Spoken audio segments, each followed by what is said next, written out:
I saved this for the end because this is my personal favorite. It tells the story that was actually my favorite story as a child, and in fact is still probably my favorite story. It's Alice Through the Looking Glass, written by the Reverend Charles Dodson, better known as Lewis Carroll. And it's a story of a precocious young 8-year-old girl named Alice who walks through a magical looking glass into a wonderful world of magic and wonder. And I'm going to illustrate some of my favorite passages of the story utilizing a pack of cards and a little mirror, a looking glass, one very similar to Alice, perhaps not quite as dirty, and the wonderful adventures she found on the other side. We need to have a card selected to represent young Alice, the precocious young 8-year-old. If you would, please. As I run through the pack, just tell me when to stop. Stop. Right there. We utilize this card, the 5 of spades, to represent Alice. An excellent choice, one I would have made myself had I been given the opportunity.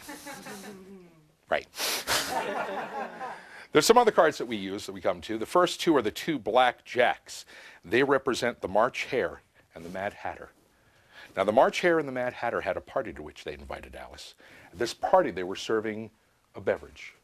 And written on the beverage, the bottle of the beverage, were 2 words. Do you know what they said? Exactly right. Strange thing happened when she drank the beverage, because she shrank to nearly 1/4 of her normal size.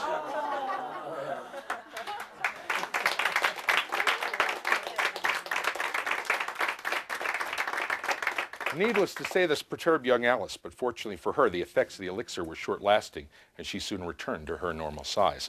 That was the first adventure of little Alice. The second adventure occurred when she met up with the Black Queen and the Black King. Now, the Black Queen and the Black King also had a party to which they invited Alice. At this party, they were not serving a beverage. Instead, they were serving a currant cake.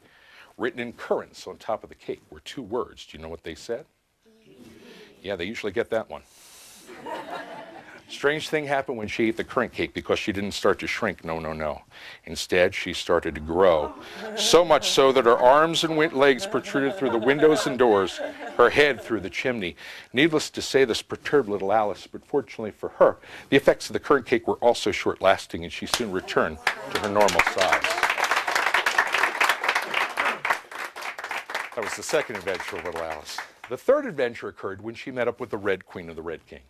Now, the Red Queen and the Red King also had a party to which they invited Alice. At this party, they weren't serving a beverage, they weren't serving a cake. Instead, they were playing croquet. But instead of using croquet mallets and balls, they were using flamingos and hedgehogs. Needless to say, this perturbed the flamingos and hedgehogs. Suddenly, the Queen ran around yelling, "Cut off her head, cut off her head." Well, fortunately for Alice, she was able to beat a hasty retreat from the scene of the party. And do you know how she got out? The same way that she got in, through the looking glass.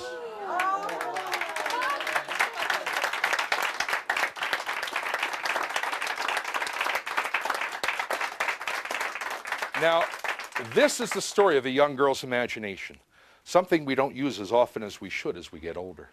Some people think you need a magic looking glass like this to get into that wonderful world of magic and imagination, but you don't. You can use any looking glass at all. In fact, any one of these will do. I thank you so much for being a wonderful audience. It has been my pleasure to be here with you today. Thank you so much.